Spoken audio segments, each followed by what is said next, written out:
Of lately, I'm getting lot of messages from your side regarding low score in PT mocks. As pre approaching, many of you must be attempting various coaching institute mock test, either online or offline, or your marks might be fluctuating. So this question is very common, very obvious. In fact, I got one mail yesterday जिसमें ये था कि sir मैंने 15 से 20 mock test दिए हैं but मेरे marks increase नहीं हो रहे हैं. So in this video I will tell you how I increase my mock score. As you can see here कि ये मेरे मॉक टेस्ट का OMR शीट है. यहाँ मैंने 68.58 स्कोर किया है और ये विजन का फुल टेस्ट था but in real exam I scored 148 marks. So मैंने क्या किया कि मेरे मार्क्स 80 प्लस इंक्रीज हो गए. एंड एक क्वेश्चन आता है कि सर मेरे मार्क्स टेस्ट सीरीज में कम आ रहे हैं तो क्या यूपीएससी में भी कम आएंगे. So in this video I briefly talk about कि क्या रिलेशन है, is there any relation between your test score and UPSC score या फिर दोनों आइसोलेटेड है. So let's start. See this is my mock test OMR sheet. As you know मैंने पहले भी बताया था कि जितने भी मैं मॉक टेस्ट देता था वो ऑफलाइन मोड में होते थे. मार्केट में जाके मैं अलग अलग कोचिंग की टेस्ट सीरीज ले लेता था और उसके बाद फाइनली आपको ऐसे OMR शीट ऑनलाइन मिल जाएंगे. मैं कोशिश करूंगा कि इसका एक PDF अपने टेलीग्राम चैनल पे भी डाल दूँ. सो जब भी आप ऑफलाइन पेपर लगाया करो तो कोशिश किया करो कि ऐसे OMR शीट पे आप प्रैक्टिस किया करो. रीज़न ये होता है कि जब भी हम मॉक टेस्ट लगाते हैं सो हमारे पास 2 घंटा होता है एक पेपर को सॉल्व करने का. आपको 100 क्वेश्चन 2 आवर्स में सॉल्व करना होता है. तो जब हम घर पे क्वेश्चन लगाते हैं चाहे हम ऑनलाइन लगाएं या ऑफलाइन लगाएं सो वो 2 घंटा सिर्फ हम क्वेश्चंस पढ़ने में, क्वेश्चन सॉल्व करने में लगाते हैं. बट रियल एग्जाम में आपको OMR शीट भी भरना होगा, इसमें भी टाइम कंज्यूम होता है. दैट इज़ वाई जब भी आप प्रैक्टिस किया करो, इधर आप ऑनलाइन प्रैक्टिस करो या फिर ऑफलाइन प्रैक्टिस करो, लास्ट में आके कुछ प्रैक्टिस आप OMR शीट पे भी किया करो जिससे आप टाइम मैनेज कर पाओगे. आपको एक बेसिक आइडिया होगा कि कितने टाइम में हम 100 बबल भर सकते हैं. रीज़न बीइंग कि कई बार क्वेश्चन छूट जाते हैं, कई बार हम क्वेश्चन सही टिक करते हैं अपने पेपर में बट बबल हम भर नहीं पाते हैं. तो वहाँ जो टाइम गैप होता है ना उसका हमको आइडिया नहीं होता है. दैट इज़ वाई जो फर्स्ट एंड फॉरमोस्ट एडवाइस है मेरी आपके लिए वो ये है कि चाहे आप ऑनलाइन पेपर लगाइए या फिर ऑफलाइन लगाइए बट लास्ट में एटलीस्ट 4-5 टेस्ट आप OMR शीट पे दीजिएगा जिससे आप अपने आप को गेज कर पाएँ, अपने आप को जज कर पाएँ कि कितना टाइम मैं लेता हूँ बबल भरने में. इससे फ़ायदा ये भी होता है कि आपकी प्रैक्टिस होती है. कई बार ऐसे होते हैं कि क्वेश्चन हम पेपर में कुछ और लगाए होते हैं बट बबल हम गलत भर देते हैं, तो वो मिस्टेक भी मिनिमाइज़ होगी अगर आप ये प्रैक्टिस करोगे तो. सो फर्स्ट पॉइंट तो आप यही ध्यान रखिएगा कि OMR शीट पे प्रैक्टिस करिएगा. सो यू कैन सी हियर जिसमें राइट टिक है वो क्वेश्चन मेरे राइट है, जिसमें क्रॉस है वो क्वेश्चन गलत है, जिसमें गोला बना हुआ है वो क्वेश्चन मैंने लेफ्ट कर दिए हैं और जिसमें एरो बना हुआ है उन क्वेश्चन में मैंने रिस्क लिया है. और ये सारी एनालिसिस आपको एक एक्सेल शीट पे करनी है. मैंने इस पे एक वीडियो शेयर किया था आपसे जिसमें मैंने बताया था कि अपने टेस्ट पेपर को कैसे एनालाइज करिए, आपने कितने मार्क्स स्कोर किए हैं, कितने क्वेश्चन सही किए हैं, कितने क्वेश्चन गलत किए हैं, किन क्वेश्चन में आपने रिस्क लिया है. ये सारी चीज़ें आप डिटेल वे में एनालाइज करोगे then it will definitely help you to enhance your performance. Now coming to main topic, ये 3 पॉइंट हम डिस्कस करने वाले हैं. The first one is key difference of marks in test series versus UPSC. Marks हमारे increase होते हैं या फिर मार्क्स हमारे डिक्रीज होते हैं और क्या रिलेशन होता है बेसिकली टेस्ट सीरीज मार्क्स का वर्सेज UPSC स्कोर का. द सेकंड वन इज़ कि how I increased my marks in real exam. As I showed you कि मॉक में मेरे स्कोर 68 तक आए हैं बट वहीं मैंने UPSC में 148 तक स्कोर किया है. सो क्या मेरे प्लान थे, क्या मेरी स्ट्रेटेजी थी जिससे मेरे मार्क्स इंक्रीज हुए हैं, I will tell you. And the third one is कि how to attempt MCQ, what are the right ways, right strategy to attempt MCQs. The first one is कि what is the relation between your test score versus UPSC score. देखो मैंने अपने 3 साल के attempt में I have given more than 100 plus mock. So based on that कुछ inference, कुछ conclusion मैंने ड्रॉ किए हैं. 2 कंडीशन देखिए आपके बनता है, या तो आपके टेस्ट सीरीज में मार्क्स कम आएंगे, लो स्कोर करोगे आप, या तो आपके टेस्ट सीरीज में मार्क्स ज़्यादा आएंगे. जब भी आपके टेस्ट सीरीज में मार्क्स कम आते हैं सो UPSC में 2 सिनेरियो बन सकता है, या तो आपका UPSC का मार्क्स बढ़ेगा या तो घटेगा. जब भी आपके टेस्ट सीरीज में मार्क्स कम आएंगे तो UPSC में आपके मार्क्स कम भी हो सकते हैं, ज़्यादा भी हो सकते हैं, डिपेंडिंग अपॉन कि उस साल का पेपर कैसा रहा. और दूसरा सिनेरियो ये है कि अगर आपका टेस्ट सीरीज में मार्क्स ज़्यादा आ रहा है, आप रेगुलर बेसिस पे अच्छा स्कोर कर रहे हैं, अलग अलग टेस्ट सीरीज में, अलग अलग मॉक पेपर में आपने अच्छा स्कोर किया है, then definitely you will score more marks, good marks in UPSC exam. बहुत रेयर होगा, बहुत ही मुझे लगता है एक्सेप्शन होगा कि आपका मॉक में बहुत अच्छा आ रहा है, आप मॉक में 120-130 स्कोर कर रहे हो और फाइनल UPSC के एग्जाम में आप 90-95 स्कोर करो. बहुत रेयर केस हो सकता है जब तक आप कुछ ब्लंडर ना कर दो एग्जाम में. बट अगर आपका टेस्ट सीरीज में मार्क्स कम आ रहा है सो UPSC में आपके मार्क्स ज़्यादा भी हो सकते हैं, कम भी हो सकते हैं. बिकॉज यूपीएससी का पेपर का जो लेवल रहता है वो बिल्कुल अलग होता है एज़ कम्पेयर टू जो भी आप टेस्ट सीरीज में लगाते हो। बिकॉज यूपीएससी के क्वेश्चन थोड़े बैलेंस्ड होते हैं, आप उसमें एक ट्रेंड पकड़ सकते हो। एब्सर्ड क्वेश्चन नहीं देता है, कुछ क्वेश्चन होते हैं जो कि बहुत बेकार होंगे, बट जो कट ऑफ क्वालिफाई करने के लिए क्वेश्चंस होंगे वो आपके सॉल्व हो जाएंगे। सेकंड कंडीशन की बात करें, मान लीजिए आपने टेस्ट सीरीज में बहुत अच्छा स्कोर किया है, आपने हमेशा 120, 130, 140 इस रेंज में स्कोर किया है, तो हो सकता है यूपीएससी में आपका 110 आए, 15 आए, बट ऐसा नहीं होगा कि आपका यूपीएससी में 70, 75, 50 आ जाएगा। You might be disagree with me, आपको लग सकता है कि ऐसा हम कंक्लूसिव वे में नहीं बोल सकते हैं, बट ऑन एवरेज बात करें हम, बिकॉज मैंने काफ़ी लोग के साथ तैयारी की है, काफ़ी लोगों को देखा भी है, और जो मेरा एक्सपीरियंस है इस फील्ड में, वहाँ से मैं आपको डेफिनेटली बता सकता हूँ कि आप मॉक में अच्छा स्कोर कर रहे हो तो यूपीएससी में भी आपका ठीक आएगा, यूपीएससी में आपका बहुत ख़राब नहीं होगा। Now moving on to second topic कि मैंने कैसे इंक्रीज़ किया अपना यूपीएससी मार्क्स। टेस्ट सीरीज में यू कैन सी मुझे 68 मार्क्स तक आए थे, बट वहीं रियल एग्जाम में मेरे 148 मार्क्स आए थे। सो 80 प्लस का इंक्रीज़ बहुत ही ह्यूज होता है। तो ये मैंने कैसे अचीव किया, देखिए मैंने यहाँ कुछ इंपॉर्टेंट पॉइंट्स लिखे हैं। The most important thing is कि देखिए आई हैव सीन कि जो लोग भी टेस्ट सीरीज़ लगाते हैं वो टेस्ट सीरीज़ को एज अ फॉर्मेलिटी यूज़ करते हैं। टेस्ट सीरीज़ खरीद लिया, टेस्ट सीरीज़ लगा दिया, फिर टेस्ट सीरीज़ साइड में फेंक दिया, बट इस तरह टेस्ट सीरीज़ वर्क नहीं करता और इस तरह टेस्ट सीरीज़ यूज़फुल भी नहीं है। सो मेरी स्ट्रेटेजी क्या होती थी कि जो भी मैं टेस्ट सीरीज़ लगा रहा हूँ उसमें जो मैंने गलतियाँ की है उनको एक पीस ऑफ पेपर में लिख लूँ, और मेरे पास कुछ 10-15 पॉइंट हो जाते थे जो गलतियाँ मैं बार बार टेस्ट सीरीज़ में दोहराता था। उन पॉइंट्स को मैं कोई भी टेस्ट सीरीज़ देने से पहले रिवाइज करता हूँ। ये सारे मिस्टेक मेरी इस टेस्ट सीरीज़ में नहीं होने चाहिए। And after one point of time I have improved a lot. मेरे 136, 137 मार्क्स तक आए थे। सी हियर यू कैन सी कि मैं प्रिपरेशन के लास्ट लेग में 136 तक स्कोर करता था और फाइनल में मुझे 148 मार्क्स आए थे। तो डैट मीन्स कि 10 मार्क्स का इंक्रीज़ हुआ था लास्ट में जाके। सो मैं वही बता रहा हूँ कि जो भी आप गलती करें, जो भी आप मिस्टेक करें, उनको रेक्टिफाई करें, उन पे काम करें। और ये मेरे इंपॉर्टेंट पॉइंट्स हैं। बेसिकली ये मिस्टेक्स हैं जो मैं एग्ज़ाम में करता था, जो टेस्ट सीरीज़ में करता था, और उन पॉइंट्स को मैं यहाँ लिख लेता था ताकि जो नेक्स्ट मॉक हो वहाँ पे ये रिपीट ना हो पाए। जैसे let me show you some points. आप क्वेश्चन पेपर देखोगे तो कई क्वेश्चंस आते हैं ना कि which of the following is incorrect, which of the following is correct. So वहाँ स्टार्टिंग में मुझसे बहुत गलतियाँ होती थी, इसीलिए मैंने पहले पॉइंट लिख लिया है कि रीड क्वेश्चन केयरफुली। जो भी क्वेश्चन दिया गया है उसको आप केयरफुली पढ़ो। करेक्ट दिया गया है, इनकरेक्ट पूछा गया है, क्या पूछा गया है, उस पर्टिकुलर चीज़ को बॉक्स में लिख लो, पेपर में लिख लो, ताकि वो चीज़ें हाईलाइट रहें। यहाँ पे मैंने लिखा है कि टेस्ट नंबर 25 में मेरे 3 क्वेश्चन इसी वजह से गलत हुए थे। दिस सेकंड वन इज़ कि मैंने लिखा है कि अटेम्प्ट 75 प्लस क्वेश्चन। जहाँ पे मेरे 68 मार्क्स आए हैं वहाँ मैंने 69 क्वेश्चन अटेम्प्ट। बेसिकली जो श्योर शॉर्ट क्वेश्चन मुझे आते थे प्लस जिसमें कुछ मैं रिस्क ले सकता था वही क्वेश्चन मैंने अटेम्प्ट किए थे, बाकी क्वेश्चन मैंने छोड़ दिया था। But over the period of time जब मैंने टेस्ट दिया तो मुझे समझ में आया कि 75 to 80 क्वेश्चन मैं अटैम्प्ट नहीं करूँगा तो कट ऑफ के पास पहुँचना बहुत मुश्किल है। बिकॉज 2018 से पहले कट ऑफ बहुत हाई जाता था, उसके बाद कट ऑफ थोड़ा सा कम होना शुरू हुआ है, 98, 97, बट पहले 100 प्लस ही कट ऑफ रहते थे। So for that 80 plus question attempt करना एक तरह से ज़रूरत बन जाती थी, बिकॉज एक्यूरेसी उतनी नहीं है आपकी, तो फिर कहीं ना कहीं से आपको मैनेज करना पड़ेगा। See this particular point depend upon person to person. आपको अपनी स्ट्रेंथ, अपनी वीकनेसेस खुद देखनी होगी। ऐसा नहीं है कि कोई हार्ड एंड फास्ट रूल है कि आपको 80 प्लस 90 प्लस अटैम्प्ट करना है। मैं काफ़ी लोग को जानता हूँ वो 95, 96 अटैम्प्ट करके आते हैं, 1-2 क्वेश्चन ही छोड़ के आते हैं। और मैं कुछ लोग को ऐसा भी जानता हूँ जिन्होंने 72, 73 अटैम्प्ट करके भी प्रीलिम्स क्वालिफाई किया है, बट उनकी एक्यूरेसी वहाँ पे अच्छी खासी रहती थी।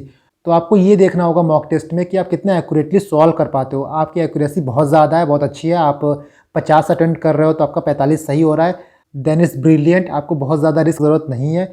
बट आपकी एक्यूरेसी उतनी अच्छी नहीं है तो आपको नंबर्स में खेलना होगा, आपको ज़्यादा क्वेश्चन अटैम्प्ट करने होंगे, बिकॉज कम क्वेश्चन अटैम्प्ट करोगे तो सिलेक्शन वैसे भी नहीं होने वाला है। इसके बाद एक पॉइंट यहाँ पे है कि लुक ऑल द ऑप्शंस। कई बार ऐसा होता है कि कोई क्वेश्चन दिया है, उसमें पहला ऑप्शंस देख के हमको लगता है कि यही सही है और डायरेक्टली हम उसका ए बी मार देते हैं। बट कई बार यूपीएससी में मोस्ट अप्रोप्रिएट आंसर को टिक करना होता है आपको। हो सकता है पहला सही हो बट डी जो है वो मोस्ट अप्रोप्रिएट हो, तो आपका सही आंसर डी होगा, ना कि ए होगा। डेट इज़ वाई आपको अपने ऊपर भरोसा है कि पहला ऑप्शन सही है, उसके बावजूद भी आपको पूरे ऑप्शंस पढ़ने, पूरे ऑप्शन ध्यान से पढ़ने और जो मोस्ट अप्रोप्रिएट है ना वही टिक करना है। टेस्ट देते वक्त क्या होता था कि मैं पहला दूसरा क्वेश्चन पढ़ता था, अगर मुझे लगता था कि पहला सही है तो डायरेक्टली उसको टिक मार के आगे बढ़ जाता था। बट सॉल्यूशन जब देखते थे तो भाई सी या डी में कुछ सही होता था। सो वहाँ पे मेरे नेगेटिव मार्क आते थे, इवन दो मुझे सही आंसर पता होता था तब भी। तो ये चीज़ें आप ध्यान में रखिएगा, कभी भी सिर्फ क्वेश्चन देख के आगे मत बढ़िएगा, चारों ऑप्शंस को पढ़िएगा। द थर्ड पॉइंट इज़ कि बेसिक सब्जेक्ट्स पे ज़्यादा फोकस करना है, उनको अच्छे से पढ़ना है। चाहे आपका पॉलिटी हो गया, ज्योग्राफी हो गया, इकोनॉमिक्स हो गया, करंट अफेयर का इतना ज़्यादा हुआ था, उस चक्कर में मेरे बेसिक सब्जेक्ट कॉम्प्रोमाइज़ होते थे। जो बेसिक क्वेश्चंस आते थे पॉलिटी के वो गलत हो जाते थे। फॉर एग्जांपल कि इलेक्शन कमीशन का जो एक्सपेंस है वो CFI consolidated fund of India पे चार्ज नहीं होता है। दूसरा जैसे कुछ बेसिक स्ट्रक्चर क्वेश्चन हो गया। तीसरे क्वेश्चन का एग्जांपल जैसे कि राज्यसभा का जो टर्म 6 साल है वो कॉन्स्टिट्यूशन में मेंशन नहीं है। चौथा एग्जांपल ये हो गया कि PM का टर्म जो है वो कॉन्स्टिट्यूशन में मेंशन नहीं है। पांचवा एग्जांपल ये हो गया कि बजट जो है वो हमारे कॉन्स्टिट्यूशन में मेंशन नहीं है। सो ऐसे कुछ बेसिक क्वेश्चन, ये तो यहाँ मैंने पॉलिटी एग्जाम्पल लिखे हैं जो मेरे टेस्ट में गलत हुए थे, बट ऐसे और भी बेसिक क्वेश्चन चाहे इकोनॉमी के हो गए, साइंस के हो गए, वो गलत हो जाते थे। तो वहाँ पे वो आपका नेगेटिव मार्क कर रहा है। देखो एक पॉइंट बहुत क्लियर है, आपका रिजेक्शन टफ क्वेश्चन गलत करने से नहीं होगा, आपका रिजेक्शन जो है वो बेसिक क्वेश्चन, ईजी क्वेश्चन गलत करने से होगा। सो जो ईजी क्वेश्चन है, जो सब सही कर रहे हैं, वो गलत नहीं करना है, उस पर आपको बहुत ही अच्छा होल्ड रखना है। यू कैन सी कि जो भी चैप्टर मैं पढ़ता था उसके बारे में अगर मुझे कुछ एक्स्ट्रा इन्फॉर्मेशन मिलती थी, या तो टेस्ट सीरीज़ में नहीं भी तो फिर PYQ में गूगल करके कुछ इन्फॉर्मेशन मिलती थी, कुछ करंट अफेयर में मिलता था, तो उनके साइड बाय साइड उस पर्टिकुलर चीज़ को मैं यहाँ लगा देता था, ताकि जब वो चैप्टर पढ़ा जाए तो उसके साथ जो इन्फॉर्मेशन है, जो एक्स्ट्रा इन्फॉर्मेशन है, वो भी साथ में पढ़ी जाए। यू कैन सी है जैसे पार्लियामेंट है तो यहाँ पे डिलिमिटेशन कमीशन की बात होती है, तो उसका नोट्स यहाँ पे, बिकॉज पार्लियामेंट के चैप्टर में कुछ अच्छे से मेंशन नहीं है। नेक्स्ट यू कैन सी कि लक्ष्मीकांत में जो लास्ट में नोट एंड रेफरेंसेस दिया होता है उसको पढ़ लीजिएगा। बहुत लोग उसको नहीं पढ़ते हैं, छोड़ देते हैं, बट उसमें कुछ इंपॉर्टेंट पॉइंट्स हैं जो एग्जाम में पूछे गए हैं और पूछे जा सकते हैं, तो उसको आप अच्छे से पढ़ लीजिएगा। ये मेरे ज्योग्राफी का नोट्स है। मैं ज्योग्राफी के बारे में एक सेपरेट वीडियो बनाऊंगा कि how you prepare geography for prelims and for mains, because जैसा मैं बता रहा हूँ कि IRMS की वैकेंसीज अब से अलग हो गई हैं। सो हो सकता है कि ज्योग्राफी का, साइंस एंड टेक का वेटेज बढ़ जाए, सीइंग द पास्ट ट्रेंड जो कि एनवायरनमेंट के साथ हुआ है। तो डेट इज़ वाई आप ज्योग्राफी को लाइटली ले नहीं सकते हो। और पिछले साल भी ज्योग्राफी से अच्छे खासे क्वेश्चन आए थे, 12-14 क्वेश्चन। तो आपको पता नहीं होता है कि कब किस पर्टिकुलर टॉपिक को UPSC फोकस में दे देगा, इसीलिए आप कोई टॉपिक छोड़ नहीं सकते। और geography being a easy subject, being a manageable subject, आपको करके जाना चाहिए। So these are my geography notes. I refer राजतनिल मैम वीडियोज़, बट उसको एक सीक्वेंस में, एक तरीके से पढ़ना होता है। आप जाकर सिर्फ वीडियो देखोगे और सोचोगे नोट्स बना लूँ उसका, तो बहुत चीज़ें आपकी गलत हो जाएंगी। डेट इज़ वाई मैं इसका एक सेपरेट वीडियो बना के आपको बताऊंगा कि how actually you have to study geography. So you can see here, I will talk about this in a separate video. Now the next point is कि revise note 1, note 3, note 10 before solving mocks. These are my topic wise separate notes. जैसे आप यहाँ देख सकते हो, note 1 जो है आपका रिवर्स का है, मैप्स का है, माउंटेन्स का, कंट्रीज़ की ज्योग्राफी का, एनवायरनमेंट का। उसी तरह नोट 3 आपका आर्टिकल का है, रिपोर्ट्स का है, निमोनिक्स का PDF है। तो ये सारे क्वेश्चंस मॉक्स में आपको रेगुलरली देखने को मिलेंगे, इसीलिए मॉक देने से पहले इसके नोट्स मैंने अगर से प्रिपेयर किए हैं तो उसको पढ़ लिया जाए, ताकि वो चीज़ें रिवाइज भी हो जाएंगे और एग्जाम में टेस्ट भी हो जाएगा। द फिफ्थ वन इज़ कि एलिमिनेशन के टेक्निक को आप रिवाइज करो। प्रीवियस ईयर क्वेश्चन में जो क्वेश्चन रिपीटेड होते हैं मॉक्स में पूछे जाते हैं, कुछ मॉक्स उनको रिपीट करके पूछ लेते हैं, तो आप प्रीवियस ईयर क्वेश्चन अच्छा लगाओगे, उसका रिविजन भी अच्छा होगा और मॉक में भी आपके वो हेल्प करेगा। सी द सिक्स्थ वन, जो मैं बात कर रहा था कि 3 क्वेश्चन मेरे रॉन्ग बबलिंग के कारण गलत हो गए थे। आई मेक श्योर कि ये मिस्टेक फिर से रिपीट ना हो। और जब भी आप पेपर एग्ज़ाम का दो, चाहे मॉक दो या फिर रियल एग्ज़ाम का दो, कम से कम 45 से 50 मिनट पहले आप बबलिंग करना स्टार्ट कर दो। देखिए बहुत लोग ऐसा होता है ना कि क्वेश्चन सॉल्व करते करते बबल करते हैं, क्वेश्चन 1 सॉल्व करके बबल कर दिए, बट मैं ये सजेस्ट नहीं करता हूँ, बिकॉज कई बार मैंने ऐसा देखा है कि UPSC के 1-2 क्वेश्चन का आंसर उसके पेपर में ही मिल जाता है। मैं आपको इसका एग्जाम्पल दिखाऊंगा जब मैं UPSC का PYQ डिस्कस करूँगा। सो इस तरह आप मत करना कि एक एक क्वेश्चन सॉल्व करके एक एक बबल करो। आप ये कर सकते हो कि चंक ऑफ क्वेश्चन सॉल्व करने के बाद बबलिंग करो। 10 क्वेश्चन सॉल्व कर लिए फिर बबल करो, 10 क्वेश्चन सॉल्व कर लिए फिर बबल करो। बट अगर आप ऐसा नहीं करना चाहते हो तो पहला राउंड पेपर करने के बाद या फिर दूसरा राउंड पेपर करने के बाद जितने क्वेश्चन में आप श्योर हो उतना बबल कर दिया करो, तो आप एक सेफ साइड में रहोगे। बट मेक श्योर करिएगा कि ऐसा ना हो कि 15 मिनट 10 मिनट बाकी रहे फिर बबल करना स्टार्ट करो। उस वक्त पैनिक मोड में आप कई बबल गलत मार दोगे। और बबलिंग में गलत मारने का सबसे बड़ा ड्रॉबैक ये होता है ना कि लाइन से 3-4 क्वेश्चन आपके गलत हो सकते हैं, तो वो गलती कभी मत करिएगा। इसके बाद I have written some points जो मैंने PYQ से एनालाइज किए थे। लाइक जो न्यू टेक्नोलॉजीज़ होती हैं वो ऑलवेज बेटर परफॉर्म करती हैं as compared to old technologies. So options में अगर न्यू टेक्नोलॉजीज़ की बड़ाई किया हुआ है, न्यू टेक्नोलॉजीज़ को आगे दिखाया गया है, तो डैट मीन्स कि वो ऑप्शन करेक्ट हो सकता है। And the 8th one is की क्वेश्चन मान लीजिए आपसे किसी गवर्नमेंट स्कीम के बारे में पूछा है, तो ऑप्शंस में जो उसका फंडामेंटल ऑब्जेक्टिव होता है वही राइट आंसर होगा। देखिए एक गवर्नमेंट स्कीम की मल्टीपल ऑब्जेक्टिव हो सकते हैं, बट जो फंडामेंटल ऑब्जेक्टिव है आपको वही ऑप्शन टिक करना है। फॉर एग्जांपल मुद्रा स्कीम क्यों लाया गया था? मुद्रा स्कीम के हज़ारों फ़ायदे हो सकते हैं, बट जो उसका फंडामेंटल ऑब्जेक्टिव था वो ये था कि 10 लाख तक का लोन देना है non corporate, non farm, small micro enterprise में।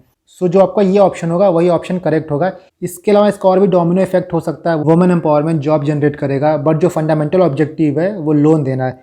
तो ये चीज़ें आप ध्यान रखिएगा कोई भी गवर्नमेंट स्कीम पूछेगी तो। नेक्स्ट पॉइंट इज़, ये 2 पॉइंट आपको एलिमिनेशन में हेल्प करेगा। पहला ये है कि कभी भी आप ऑप्शंस देखिए, अगर चारों ऑप्शंस में से 2 अपोजिट ऑप्शंस दिए गए हैं तो 90% चांस है कि उन दोनों ऑप्शंस में से कोई एक ऑप्शन सही होगा।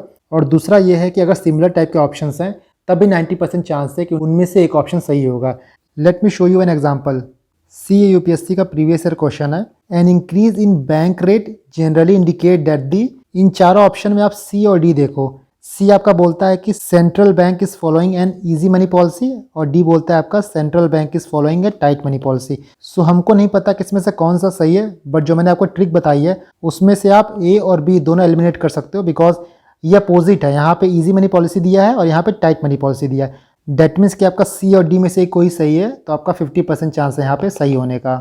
Now for similar type let me show you an example. यहाँ पे UPSC में पूछा गया था कि what is the purpose of evolved laser interferometer space antenna, ELISA project के बारे में। आपका पहला ऑप्शन है टू डिटेक्ट न्यूट्रिनोज, दूसरा है टू डिटेक्ट ग्रेविटेशनल वेव, तीसरा आपका है detect the effectiveness of missile defence system, और चौथा आपका study the effect of solar flare on our communication system. So यहाँ पे ऑप्शन A, B और C ये सिमिलर है और ये आपका ऑड वन आउट है। सो इसको आप पहले ही काट सकते हो। और रिमेनिंग 3 ऑप्शन में से इफ़ यू कैन सी, पहले आपसे बोल रहा है न्यूट्रिनोज, दूसरा आपसे बोला है ग्रेविटेशनल वेव्स, और तीसरा आपसे बोला है missile defence system.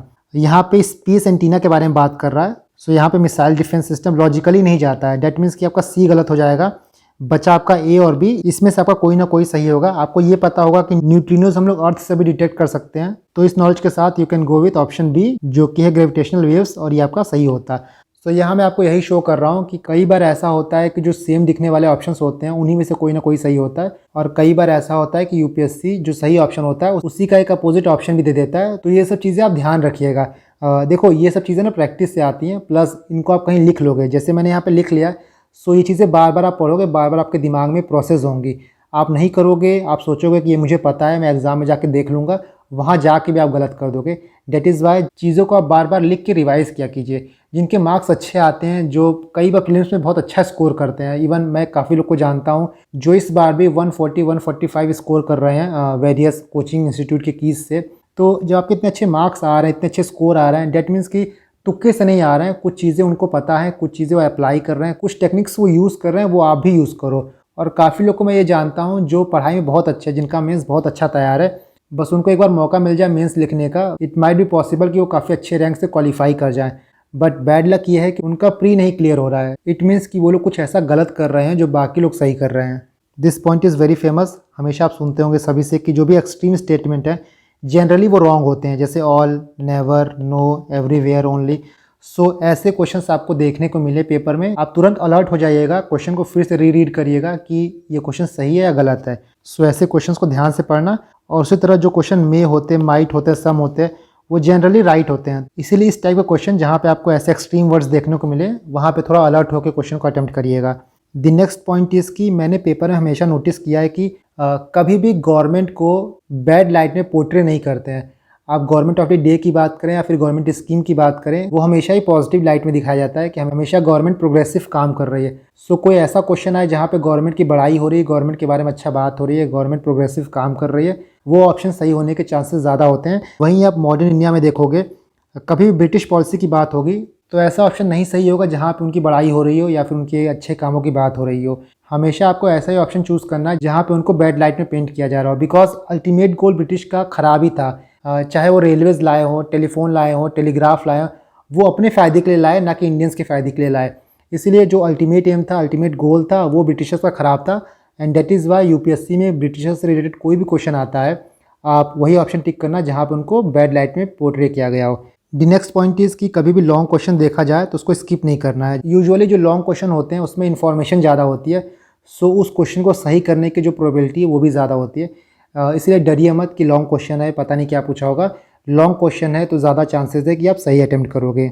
Next point की UPSC में एक ट्रेंड देखा गया है, आपसे रिपोर्ट्स के बारे में पूछते हैं, कौन सी रिपोर्ट कौन सा इंस्टीट्यूशन कौन सी ऑर्गेनाइजेशन पब्लिश करती है।